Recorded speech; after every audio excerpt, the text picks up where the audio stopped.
예레미야 33장 3절의 말씀입니다. 너는 내게 부르짖으라.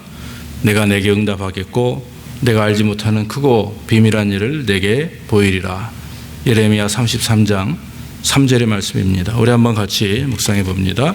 너는 내게 부르짖으라. 내가 내게 응답하겠고 내가 알지 못하는 크고 비밀한 일을 내게 보이리라. 예레미야 33장 3절 말씀. 한 주간 이 말씀은 여러분 힘을 얻고 또 기도하는 가운데 은혜를 받기를 주 이름으로 축원합니다. 자, 오늘 마태복음 19장에서 본문의 말씀 봅니다. 성경 말씀 마태복음 19장 23절에서 26절입니다.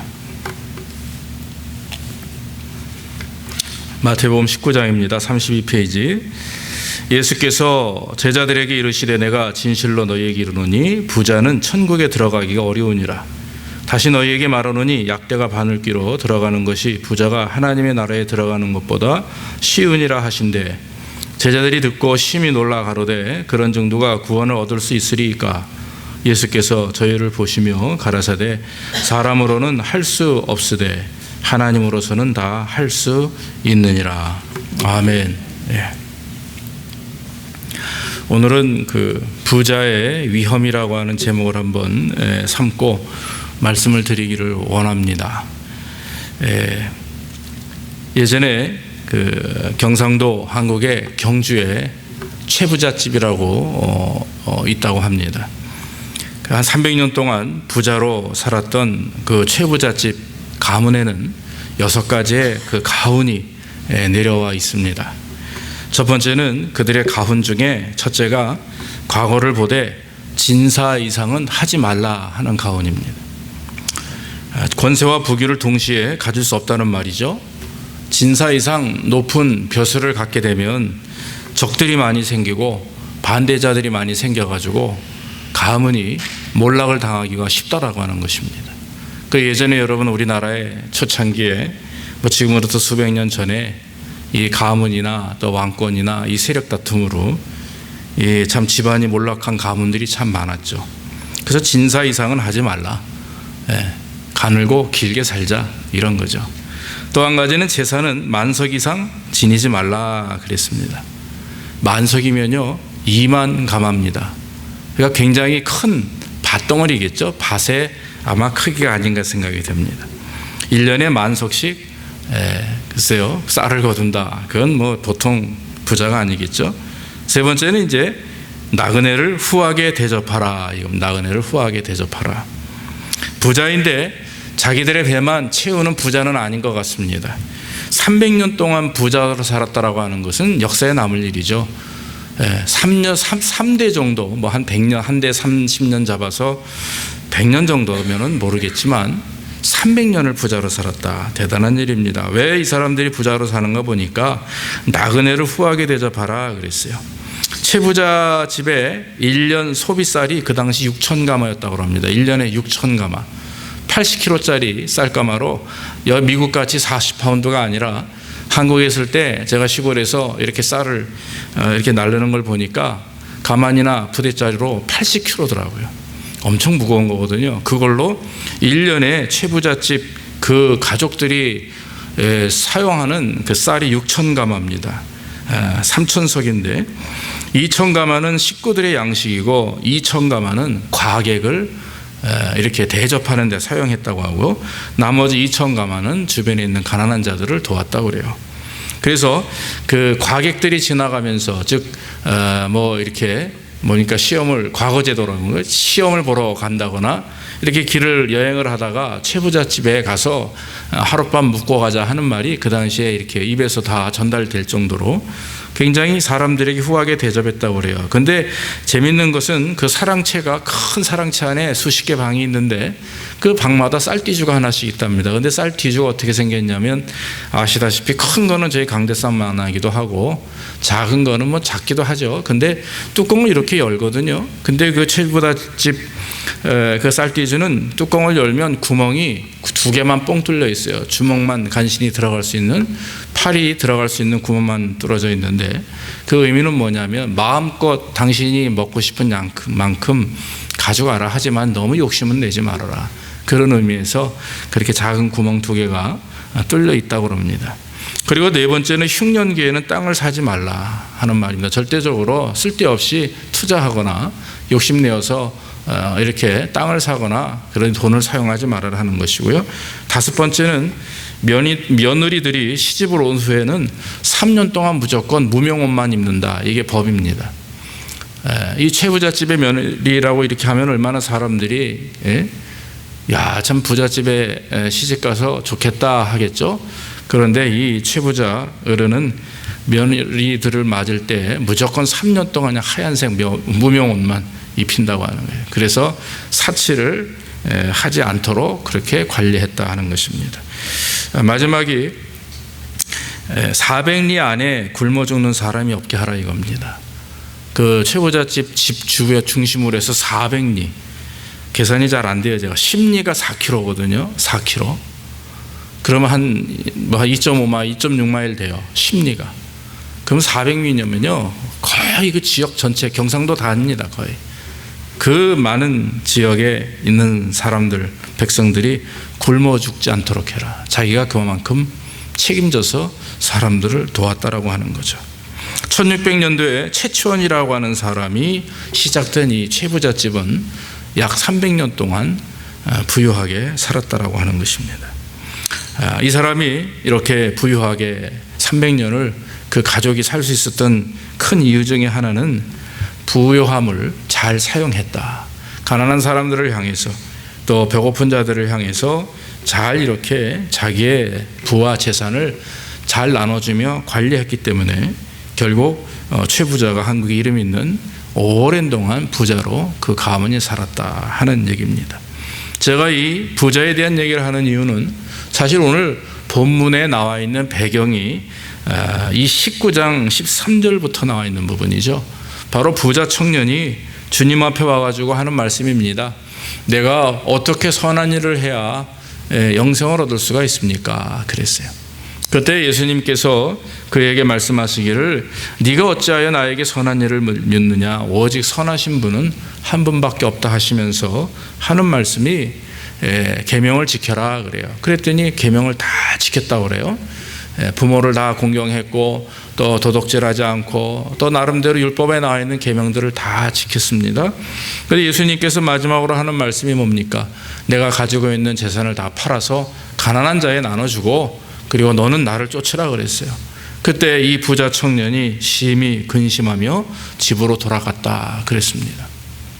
아마도 오늘 본문에 보니까 13절 말씀에 보니까 부자 청년 하는 말이 내가 무슨 선한 일을 하여야 영생을 얻을 수 있습니까? 이렇게 질문하는 거 보면 영생에 대한 이해가 잘못된 것 같아요. 영생을 얻는 게 착하고 선한 일을 하게 되면 얻는 것으로 느낀 거죠. 그렇게 경험한 거죠. 그래서 어떻게 하면 내가 행복하고 만족하며 또 젊은 나이에 이렇게 큰 부호가 됐는데 이것을 잘 누리면서 평안하게 하나님과 그래도 신앙적으로 교통하면서 살아볼까 하는 어떤 아마 오늘날 이 시대를 살아가는 많은 사람들이 신앙이라고 하는 것이 영적인 부분이며 그것이 하나님의 관계 속에 있는 것이 아니라 그저 교회 열심히 다니고 그냥 말씀대로 잘 따르고 예배 잘 드리면 하나님이 복을 주시고 헌금 잘하면 복 주시겠지. 그래서 그 궁극적인 목적이 하나님의 나라와 의가 아니라 이 땅에서 편안하게 그 걱정과 근심 없이 살아가는 아마 그런 목표, 오늘 부자 청년이 원하는 그런 영생에 대한 그 개념은 그런 거가 아니었나 생각이 됩니다. 예수님께서는 그 부자 청년의 한마디 말을 듣고 그 부자 청년이 무슨 마음을 가지고 있는지, 왜 당신께 쫓아왔는지를 아시는 거죠. 아주 전곡을 찌르는 겁니다. 다 네 재물을 남에게 나눠주고 너는 나를 따르라. 전국에 찔린 그 부자 청년은 아무 말도 못하고 그냥 돌아가 버리죠. 왜냐하면 그는 그 재물을 포기할 마음이 없었어요. 그 재물보다도 영생을 사랑하고 영생을 얻고자 하는 마음이 없었어요. 그저 그가 원하는 영생의 의미는 이 땅에서 평안하게 사는 것이 그가 생각하는 영생의 의미였다라고 하는 것입니다. 사랑하는 성도 여러분, 오늘 예수님과 그 부자 청년의 대화 가운데 영생이란 말이 나왔습니다. 영생은 여러분 누가 주는 겁니까? 영생은 하나님만이 주시는 거예요. 영생은 구원받은 백성들에게 주시는 하나님의 은혜요 영원한 그런 내세에 대한 삶입니다. 그런데 영생이 영어로는 이터널 라이프라고 하는데 오늘 히브리 말로 헬라 말로는 뭐라고 그러냐면 아이오니오스라고 그럽니다. 아이오니오스. 이 말은 영원히 계속 산다라고 하는 의미보다는요, 거기에는 함축된 다른 의미가 있는데 하나님과 합당하다라고 하는 의미가 있어요. 하나님께 속해 있다라고 하는 의미가 있습니다. 하나님의 특성이다라고 하는 의미가 있습니다. 그래서 진짜 영생이라고 하는 것은 현재 지금은 우리가 대충 살고 나중에 영원히 산다 이런 의미가 아니라 지금부터 하나님과 합하여서 하나님께 속한 자로서 내 삶 속에 하나님의 특성이 드러나는 삶을 이루어 나갈 때 얻게 되는 게 영생이죠. 믿습니까? 그렇기 때문에 그냥 미래적인 개념이 영생이 아니라고 하는 거예요. 여러분, 우리는 지금 영생의 은혜를 경험하는 사람입니다. 할렐루야. 구원받았기 때문에 우리는 영원한 생명에 가는데 그 영원한 생명이 이 땅에서 지금 막 이렇게 그냥 투쟁하고 분쟁하며 싸우다가 다 죽어서 우리가 하나님 나라에 간다라고 하는 그 2차적인 그런 어떤 삶의 개념, 그것만이 영생이 아닙니다. 영생은요, 지금부터 맛을 누려야 돼요. 지금부터 하나님께 속해서 하나님의 어떤 특성을 우리가 가지고 우리 안에 내주하시는 그 성령의 은혜가 있기 때문에 우리가 오늘도 영생하고 내일도 영생하고, 이것이 은혜예요. 이것이 축복이고 예수 믿는 사람들이 이것이 기쁨이라고 하는 거죠. 오늘 본문의 배경에서 설명하듯이 부자 청년이 영생보다는 자기의 재물을 가지고 살아가는 이 땅에서의 평안함을 선택을 했습니다. 자, 예수님이 뭐라고 그래요? 부자가 천국에 들어가기가 어렵다 하시면서 약대가 낙타예요. 낙타가 바늘귀로 들어가는 것이 부자가 하나님의 나라에 들어가는 것보다 쉽다, 이렇게 말씀을 했습니다. 바늘귀가 여러분, 실과 바늘, 그 바늘귀를 의미하는 게 사실은 아닙니다.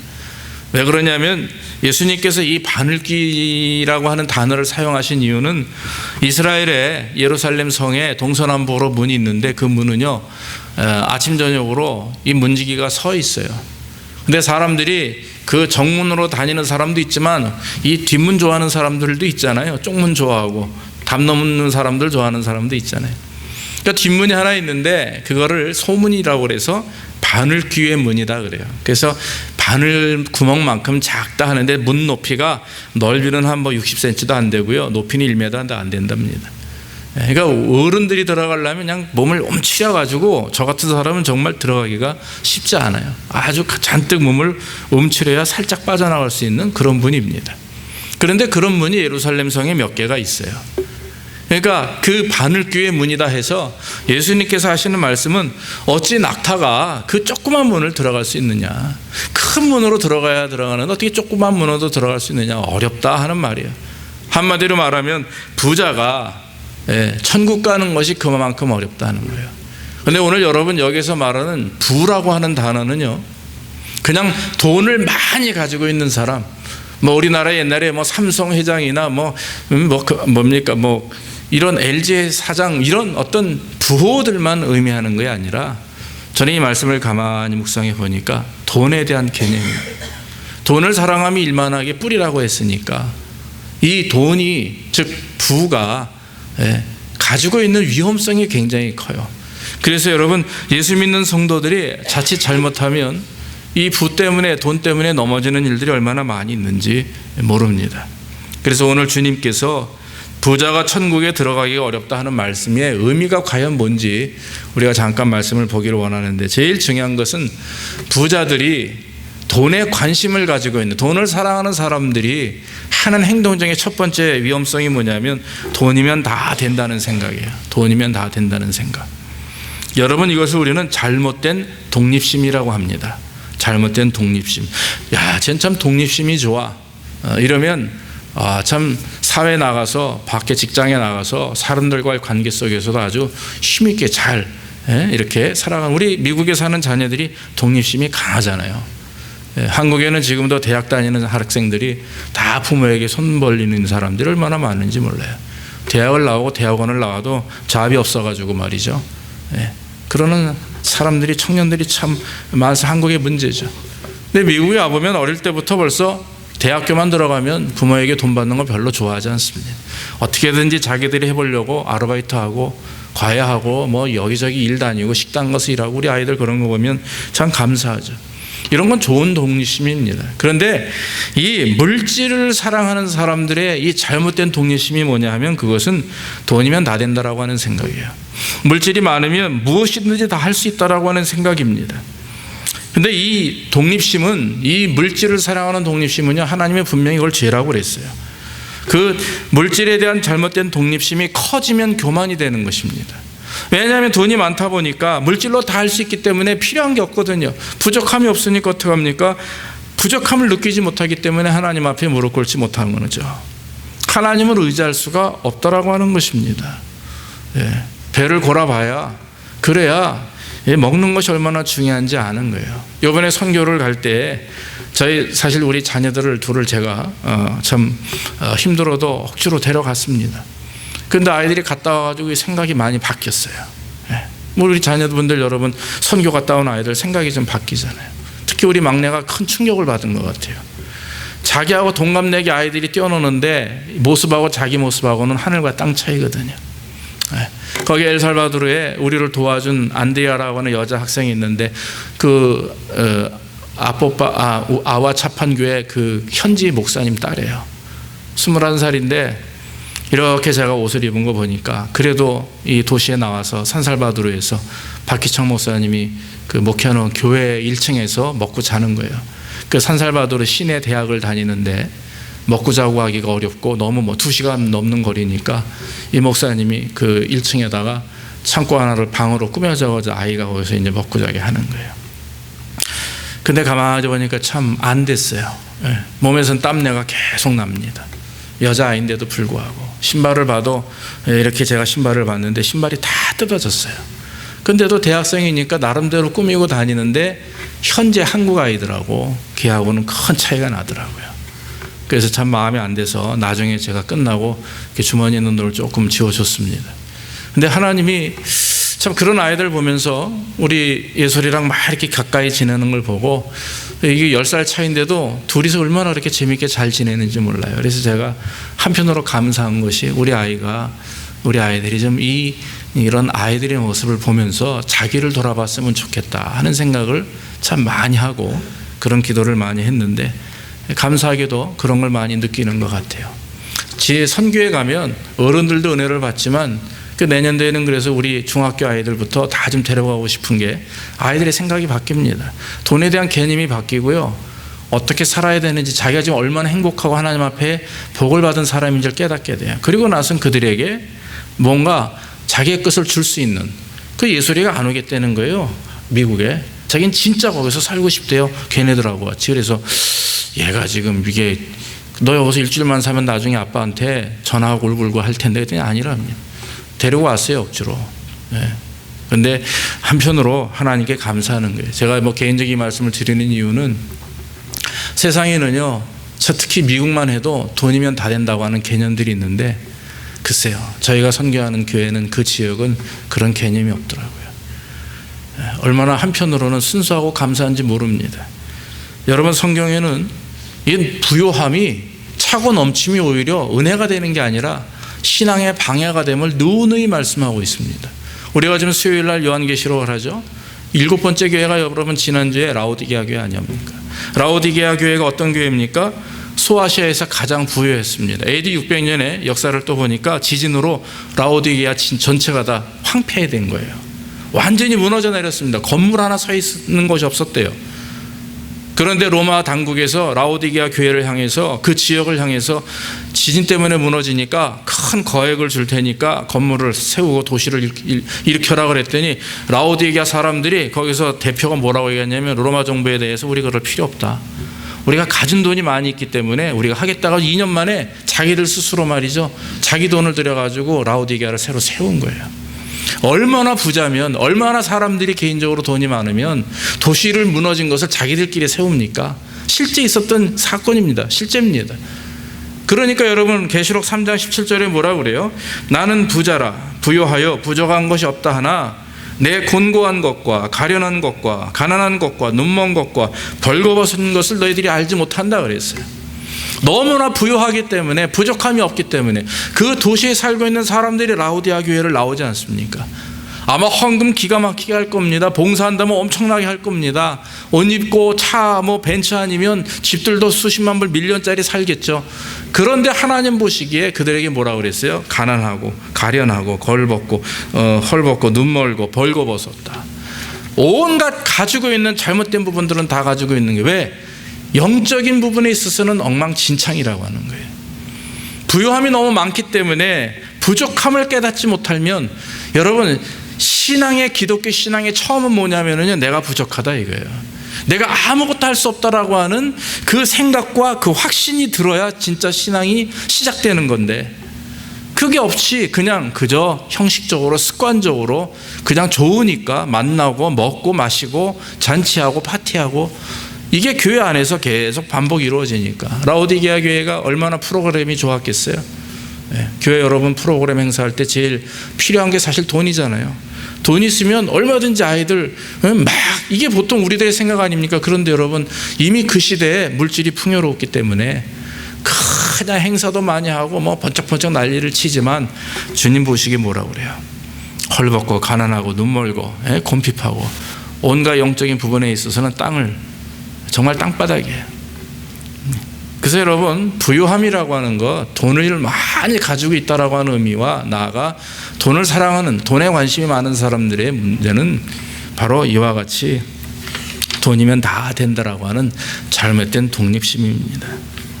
부자들은요 무엇이나 다 값으로 정해져 있다고 생각을 합니다. 여러분 그거 아세요?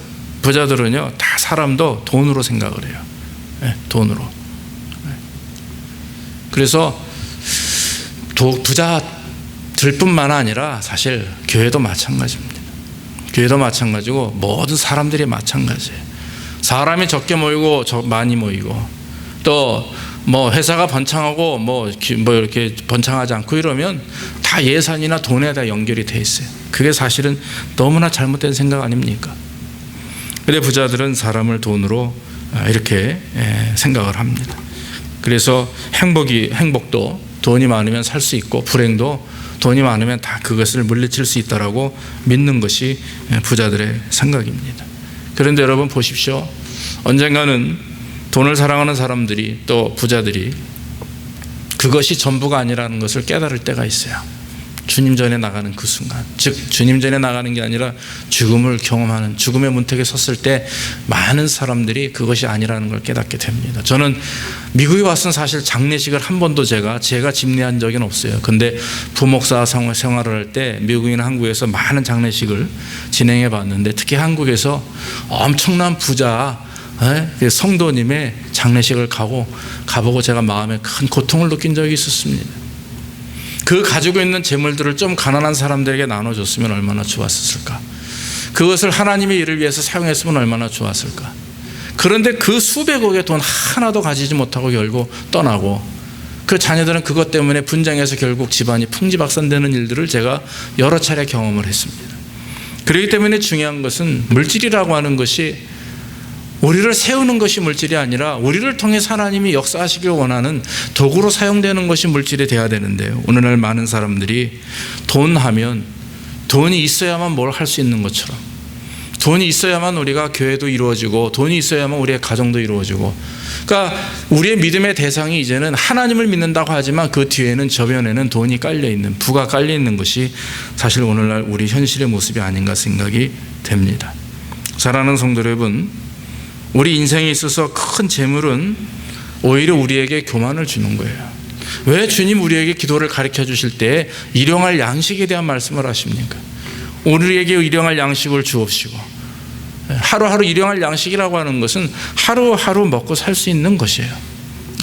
하나님께서 날마다 우리에게 일감을 주시고 건강을 주시고, 또 빚지지 않도록, 또 빚을 지더라도 또 메꿀 수 있도록, 또 빚을 지고 계속 있다라도 그 하늘에 대한 소망을 가지고 그것을 다 감당할 수 있도록 은혜 주신 하나님께 감사해야 될 줄로 믿습니다. 그것이 오늘날 우리들이 가져야 될 신앙의 모습이고, 물질에 대한, 부에 대한 그것이 우리의 개념이라고 하는 것입니다. 또 한 가지, 돈은 사람을 이 세상에 집착하게 만든다 그랬어요. 돈에 집착하면 세상에 집착할 수밖에 없죠. 예수님께서 마태복음 6장 2절에서 21절에서 이렇게 말합니다. 내 보물이 있는 곳에 내 마음도 있다 그랬습니다.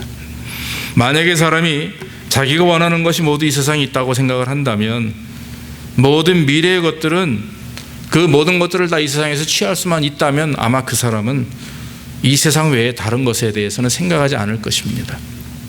바꿔 말해서 지상에 이 땅의 모든 희망을 걸고 있고 만족하는 사람이 있다면 그 사람은 하늘나라에 대해서 희망을 걸지 않을 것입니다. 하나님의 나라, 내세에 대한 관심조차 없다라고 하는 거예요. 이유는 뭡니까? 현실이 중요하기 때문에. 현재 어떻게 살아가느냐, 얼마나 걷어들이느냐, 얼마나 내가 열심히 일해서 많은 것을 누리느냐, 이것이 더 중요하다라고 하는 거죠. 사람이 이 땅에 대해서 너무나 많은 관심을 갖게 되면 내세에 대해서, 나아가 성경에 말씀하는 것처럼 보이는 것에 집중하다 보면 보이지 않는 것을 망각할 수밖에 없어요. 로마서 8장 24절 25절에 사도 바울이 이렇게 말을 했습니다. 우리가 소망으로 구원을 얻었음에 보이는 소망이 아니라 보는 것을 누가 바라리요? 만일 우리가 보지 못하는 것을 바라면 참음으로 기다릴지니라 그랬어요. 이 로마서 8장의 말씀은 환난을 경험하는 성도들을 향해서 말씀하시면서 현재 그 환난, 피부로 느껴지고 경험하는 이 삶의 문제나 어려움이나 나아가 환난을 가지고 너무 걱정하고 고민하지 말아라. 보이는 것 때문에 낙심하지 말고 느끼는 것 때문에 낙심하지 말라. 보이지 않는 하나님의 은혜, 보이지 않는 내세에 대한 소망이 너에게 있다면 너희가 그걸 참고 기다리라, 이 말이에요.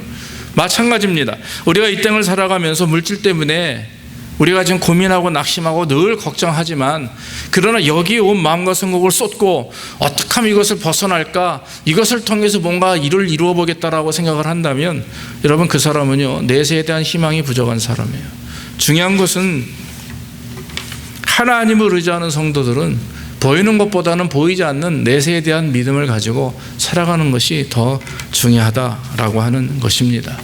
저도 목사이지만 사람입니다. 여러 가지로 삶의 어려움을 경험하고 또 집 문제나 이런 가정의 문제를 경험하게 되면 하루에도 12번씩 마음이 오르락가르락해요. 그러나 하나님께서 역사하시는 은혜가 있고 또 하나님이 채우시는 은혜로 말미암아 그 마음에 은혜가 있으면 어느 순간 저도 모르게 감사가 나오고 말이죠. 그래요. 그래서 하나님 앞에 감사할 때가 얼마나 많이 있는지 모릅니다. 여러분, 보이는 것에 우리 너무 집착하지 맙시다. 보이는 것은 한낱 지나가는 것입니다. 보이는 것은 채워졌다 하지만 시간이 지나면 다 사실 사라지는 게 보이는 것입니다. 그러나 보이지 않는 것이 있어요. 보이진 않지만 우리에게 보이는 것처럼 역사하는 하나님의 은혜가 있고, 보이진 않지만 보이는 것과 같이 우리가 행동할 수 있는 그 믿음이라는 게 있습니다. 그걸 갖고 나가면 되는 거잖아요. 그래서 여러분, 가까이 보지 말고 우리 멀리 봅시다. 제가 예전에도 말씀드렸지만 소 모는 두 사람이, 한 사람은 소 웅덩이를 보고 밭을 갈고 한 사람은 멀리 있는 소나무를 보고 밭을 갈았어요.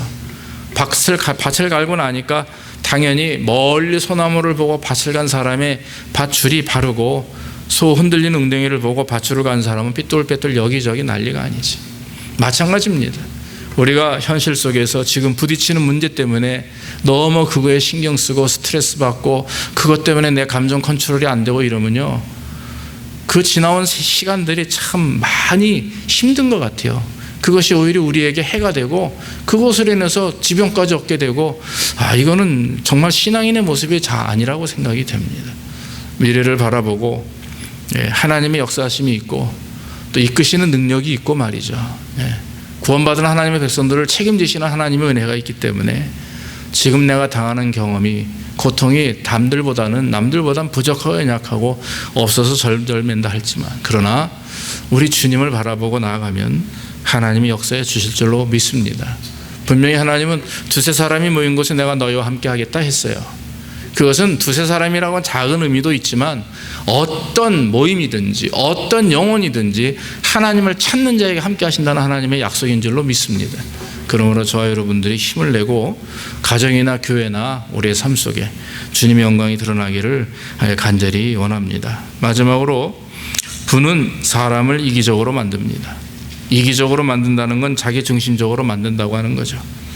사람의 욕심은 끝이 없습니다. 저는 옛날에 고등학교 때, 중학교 때 한참 이 고민을 했었어요. 친구가 넷이 있었습니다. 그런데 이 넷 중에 사실 저희가 제일 못 살았어요. 한 분은 고등학교 영어 선생님이고요. 한 분은 무슨 회사 유공의 부장님이시고, 또 한 분은 또 고등학교 화학 선생님이세요. 아버님이. 또 한 분은 건축사입니다. 감정사니까 대단해요. 근데 저는 우리 아버지는 그냥 말단 직장인이고, 그래서 친구들하고 모이면요 늘 제가 돈 낼 게 없었어요. 그러다 보니까 이제 친구들이 이제 뭐 떡볶이 늘 가지 않습니까? 내고 그랬어요. 그래서 맨날 이렇게 곁에 가서 얻어 먹고 그러다가 한 번은 집들에 이렇게 놀러 가 보면 그분들 부모님들이 하는 얘기를 들어요. 아유, 죽겠네. 뭐가 부족해서 죽겠네. 근데 우리 집 가도 우리 어머니가 죽겠네 그러고, 그 집 가도 죽겠네 그래요. 그런데 가만히 보니까 한 달에 100만 원 버는 사람도 죽겠나 그러고, 한 달에 20만 원 버는 사람도 죽겠다 그러고, 한 달에 10,000불, 10만 불 버는 사람도 죽겠다고 그래요. 저는 어릴 때 그게 참 이상하다. 우리는 죽겠다고 하는 우리 어머니 아버지가 하는 말은 내가 이해가 돼요. 근데 왜 저 친구들의 부모님들 의리한 집에 살고 엄청난 아파트에 살고 그 당시에 로얄 쌍을 몰고 다니면서 왜 죽겠다고 그럴까? 이해가 안 되는 거예요. 성장해 보니까 알겠더라고요. 200만 원 버는 사람은 200만 원 답게 살고 1,000만 원 버는 사람은 1,000만 원 답게 사니까 그런 거예요. 많은 만큼, 벌이가 많은 만큼 수요도 많은 거 아니겠습니까? 그래서 인생이 다 그렇구나. 제가 그걸 깨달은 게 대학교 와서 깨닫게 되었어요. 뭐 늦게 깨달은 거겠죠.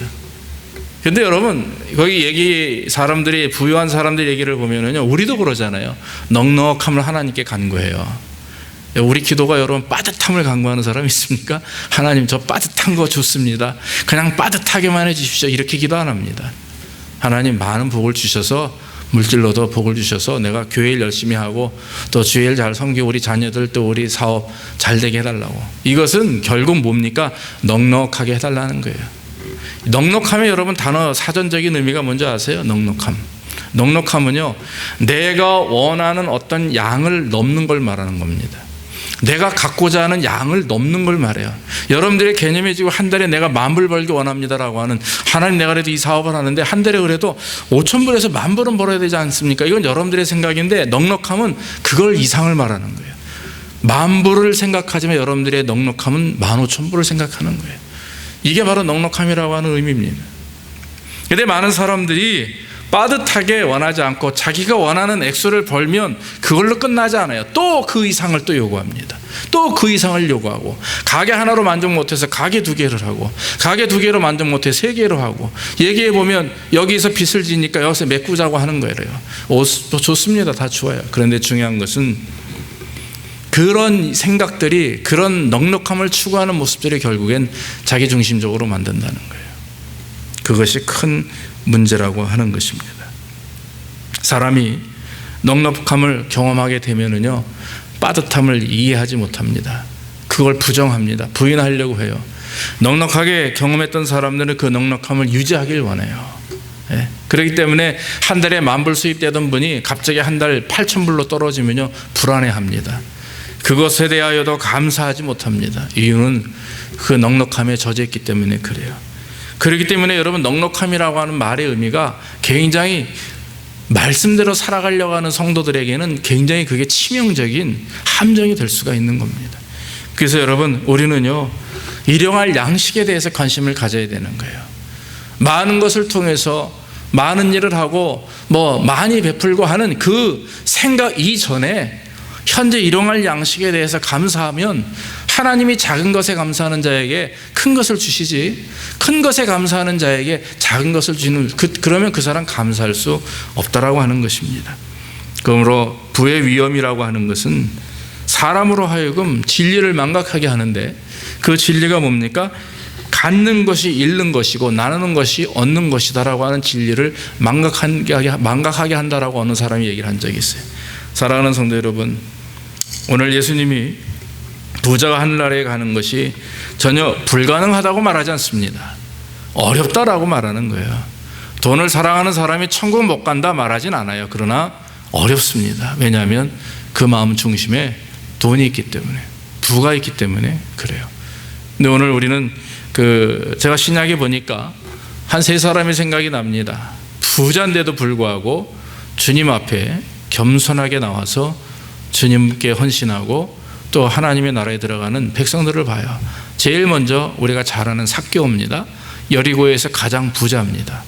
여리고 지역에 사는 사람, 여리고가 굉장히 부유한 지역인데 그럼에도 불구하고 부자예요. 세리장입니다. 그 수백, 얼마나 많은 사람들이 있는지 모르지만 그 세리들 중에서도 가장 높은 사람이에요. 근데 이 사람이 엄청난 부귀와 영화를 누리고 있지만 마음에 늘 쓸쓸함이 있죠. 키도 작고요, 신체적인 결함도 있지만 사람과의 관계 속에서 세리하면 일단 유대인들은 죄인이라고 여기기 때문에 상종을 하지 않습니다. 절대로 세리하고도 같이 밥을 먹고 있질 않아요. 세리가 만약에 밥상 들고 들어오면 일어나 나가버립니다. 그러니까 늘 왕따예요. 하나님을 찾게 되었습니다. 주님을 듣게 되었고 주님에 대해서 알게 되었습니다. 그래서 주님 오실 때 쫓아나가가지고 뽕나무 위에서 예수님을 보다가 예수님과 눈이 마주쳐서 예수님이 그와 함께 집에 거하신다 했죠. 우리가 잘 아는 말씀입니다.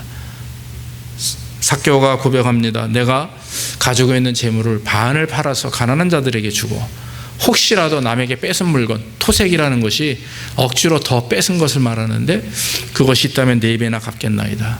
율법을 지키겠다 했어요. 그때 예수님이 오늘부터 이 집에 구원이 있을 것이다 말씀합니다. 구원을 받은 겁니다. 아리마대 요셉이라고 하는 사람이 마태복음 27장에 나옵니다. 57절에 아리마대 요셉은 이 사람도 굉장히 부유한 사람입니다. 그런데 여러분 빌라도에게 가가지고 예수님의 시신을 달라고 그래요. 생각해 보십시오. 여러분, 빌라도에게 가가지고 예수님의 시신을 달랠 수 있는 사람은 아무도 없어요. 둘 중에 하나입니다. 굉장한 귀족이거나 돈이 무지하게 많거나 둘 중에 하나예요. 예수님의 제자들은 감히 그 앞에 나갈 수도 없는 그런 상황입니다. 그런데 아리마대 요셉은 용기 있게 나갔어요. 나가서 어떻게 했는지 모르지만 예수님의 시신을 가져오고서는 세마포로 잘 쌉니다. 그리고 나서 자기가 죽으면 사용하기 위해서 먼저 사놓은 준비한 그 무덤에 예수님을 안치하는데 여러분, 이 무덤이 특이한 무덤이에요. 성경에 보면은 바위 속에 굴을 파가지고 무덤을 만들었는데 이것은 웬만한 귀족이나 할 수 있는 일이라고 하는 거예요. 그 당시 일반 서민은 길거리에 그냥 돌 싸서 무덤을 넣거나 그냥 이렇게 그렇게밖에 못하지 산에 바위를 뚫어가지고 무덤을 만들고 거길 돌무덤으로 막는다. 이건 돌무덤으로 왜 막겠어요? 부유한 사람들 안치시켜놓고 거기에 금은보화도 같이 넣는 그런 사례가 있으니까 돌무덤으로 막아버리는 거예요. 그런데 아리마대 요셉은 그만큼 부유한 사람인데 그 예수님을 믿었기 때문에 예수님의 말씀에 순종했고 하나님의 사람이 되었기 때문에 그 예수님을 잘 정결하게 장사하고 세마포 옷을 입히고 그리고 나서는 그 자기가 사용하기 위하여 준비한 그 무덤을 하나님께 주님께 헌납한 거잖아요. 그리고 니고데모라고 하는 사람 알죠? 부자입니다. 젊은 청년이죠. 귀족입니다. 많이 배운 사람이죠. 그런데 이 사람이 요한복음 19장 39절에 보니까 한 왕의 몸값에 해당하는 모략과 침향 섞은 것 100근을 가져왔다 그랬어요. 여러분, 한 왕의 몸값이다 그러면 여러분 얼마입니까? 대통령의 몸값이 얼마겠어요? 아마 엄청날 겁니다. 우리가 상상할 수 없는 액수일 겁니다. 근데 그만큼의 엄청난 액수의 향유를 가지고 예수님의 시신을 씻깁니다. 주님 앞에 헌신하는 거죠. 그 물질을 주를 위해서 사용하는 겁니다. 아낌없이. 그걸 보여주면서 부유함이 오히려 어떻게 보면 우리에게는 방해가 되고 부유함이 그 물질이 우리에게는 신앙을 성장하지 못하게 하는 어떤 일만하게 뿌리가 될 수 있습니다. 네, 됩니다. 그러나 여러분, 우리의 믿음이 하나님 앞에 온전히 서 있고 또 우리가 하나님을 온전히 의지하는 그런 믿음을 가지고 있다면 오히려 그 부유함은 우리에게 은혜가 돼요. 축복이 되어서 그걸 통해서 많은 사람들을 사용할 수 있는 은혜가 됩니다. 제가 알고 있는 한 분이 계신데 그분은 목사님이세요.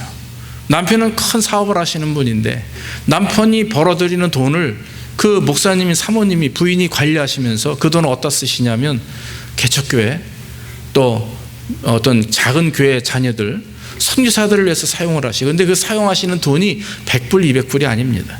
1000단위, 10,000단위, 10만 단위예요. 그런 걸 그냥 아낌없이 부어줍니다. 사실 저희가 엘살바도르로 가게 된 것도 그분이 비행기표를 대주셔서 갔어요. 생각할 수 없었던 일들이 일어났던 거죠. 얼마나 감사한지 모릅니다. 여러분들에게 처음 밝히는 일이지만 가시면서 전 세계에 있는 많은 선교사들의 자녀들, 목회자들의 자녀들, 당신과 연결된 사람들은요, 그냥 불러다가 비행기표 대서 불러다가 어떤 분은 무릎 관절 수술 2번이나 하게 하시고 이빨 치료 다 하게 하시고 그러고 또 보내드리고 이런 일들을 그냥 평생, 그분은 지금도 밤새도록 9시간씩 밤마다 기도하시는 분이에요. 근데 저와 저희 교회에 굉장한 사랑과 관심을 가지고 계세요. 지금도 전화 통화를 저희 집사람하고 하면 늘 힘을 내라고, 하나님이 함께 하실 것이다, 그렇게 힘을 주시는 분입니다. 사랑하는 성도 여러분, 어떤 사람은 그 돈을 가지고 오히려 하나님을 반대하는 일에 쓰거나 하나님을 믿었다 하지만 그것 때문에 넘어지는 자들이 있어요. 반면 어떤 사람들은 주님 주신 것으로 인정하고 그것을 주를 위해서, 주의 나라와 그의 영광을 위해서 아낌없이 투자하고 헌신하는 그런 사람들도 얼마나 많이 있는지 모릅니다. 중요한 것은 물질이 많고 적음이 중요한 게 아닙니다. 물질이 많기 때문에 부유한 자고 물질이 적기 때문에 가난한 자가 아니에요. 정말 하나님이 기뻐하시는 자는 세상적인 물질로 인하여 부유한 자가 아니라 하나님을 믿는 그 믿음 때문에, 하나님을 바라보는 그 신앙 때문에 마음이 부유하고 영적 은혜가 충만한 자들이 진짜 부자예요. 믿습니까? 우리는 그 부유함을 쫓아야 됩니다. 그래서 여러분, 돈을 사랑하는 부자가 아니라 마음의 은혜가 성령이 충만하기 때문에 부유하다라고 하는 말을 들으면 하나님께서는 물질뿐만 아니라 이 세상에 모여있는 모든 것들도 다 우리에게 이루어 주실 줄로 믿습니다. 우리는 양의 개념을 가지고 사람을 판단해요. 어떤 외형적인 것을 가지고 우리는 그 사람을 판단합니다. 그러나 여러분, 하나님은 그렇게 판단하지 않습니다. 하나님은 절대로 그렇게 판단하지 않습니다. 하나님은 외모로 사람을 판단하지 않습니다. 하나님은 외형적으로 멋있고 아름답고 커야 은혜가 되고 축복이라고 인정하지 않습니다. 하나님은 분명히 말씀하시는 것은 저 오후에 가도 엘살바도르 그 시골에 가서 땀을 흘리고 목회하는 그 현지인 목사님을 제가 보고 얼마나 많은 은혜를 받았는지 몰라요. 그런 사람들의 마음이 진짜 부유한 거지. 이 땅에 살면서 큰 거 누리고 좋은 차를 타며 또 좋은 집에서 마음껏 풍요로움을 누리면서 하나님을 찾는 그런 사람들의 마음을 하나님은 기뻐하지 않는다라고 하는 거죠. 모쪼록 우리의 생각이 부에 대한, 돈에 대한 개념이 좀 바뀌어서 오늘 이후로 하나님이 주시는 것에 무조건 감사하고, 부족하고 없지만, 우리가 넉넉하다고 말할 수 없지만, 그러나 여러분, 그 있는 것을 통해 어떻게 하면 더 하나님을 기쁘시게 할까?